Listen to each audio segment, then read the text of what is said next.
Metallic green leaf petal அல்லது இலைவண்டு. இதை jewel leaf petal, metallic leaf petal அப்படின்னு சொல்லுவாங்க.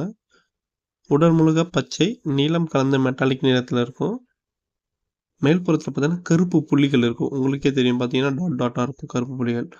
உடல் வடிவமைப்புன்னு பார்த்தீங்கன்னா கோள வடிவம், ரவுண்டு அல்லது டூம் ஸ்பேஸ் மாதிரி. கால் மற்றும் கால் அப்புறம் பார்த்தீங்கன்னா உணர்வு கொம்புகள் ரெண்டுமே இருக்கும். நீளம் பருப்பு நிறத்தில் இருக்கும் அது ரெண்டுமே. இது மெட்டாலிக் நிற ஒளியில் பார்த்தீங்கன்னா ரொம்ப ரொம்ப கொஞ்சம் மினுமினுப்பாக இருக்கும். பொன்வண்டு பார்த்துருப்பீங்களா, சேம் அதே குடும்ப வகை தான் இதுவும். இதோட அளவுன்னு பார்த்தீங்கன்னா சுமார் 6-10 மில்லிமீட்டர் தான் இருக்கும். ரொம்ப ரொம்ப சின்ன வண்டு என்னதாங்க இது. வாழ்விடம் பார்த்தீங்கன்னா தோட்டம், வயல்கள், காடுகள், செடி அதிகம் உள்ள பகுதிகள் அதிகமாக காணப்படும். இருக்கும் நாடுன்னதும் பார்த்தீங்கன்னா இந்தியா, இலங்கை, தென்னாசியா பகுதிகள் அதிகம் காணப்படுது. இது முழுக்க பார்த்தீங்கன்னா இது சைவ உணவு தான். பார்த்தீங்கன்னா இலைகள், மென்மையான தண்டு, சில சமயம் பூ மொட்டுகள் அதிக அளவில் இருந்தால் பயிரில் சேதமும் செய்யும். அக்ரிகல்ச்சர் பெஸ்ட்டாகவும் மாறலாம். சுழற்சி பார்த்தீங்கன்னா லைஃப் பார்த்தீங்கன்னா முட்டையிலேருந்து லார்வா வருது. லார்வா அப்புறம் பப்புவா, முழுவண்டு. முழு சுழற்சி பார்த்தீங்கன்னா இதோட முழு சுழற்சியே 3-5 வாரத்திலேயே முடிஞ்சிருது.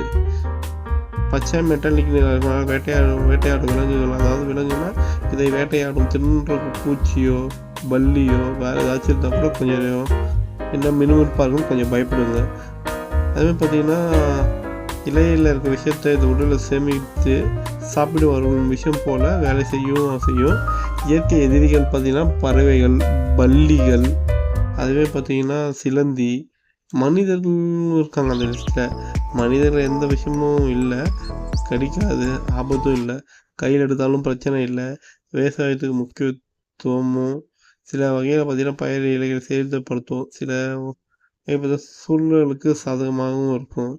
இது பார்த்தீங்கன்னா பெரும்பாலும் எல்லா இடத்துலையும் நம்மளால் பார்க்க முடியும். 19 கிட்ஸ் தான் அதிக அளவு பார்த்துருப்பாங்க, எடுத்து விளையாடுவாங்க. இது பொன்வண்டுலாம் ஒரே ஃபேமிலி சேர்ந்தது தான்.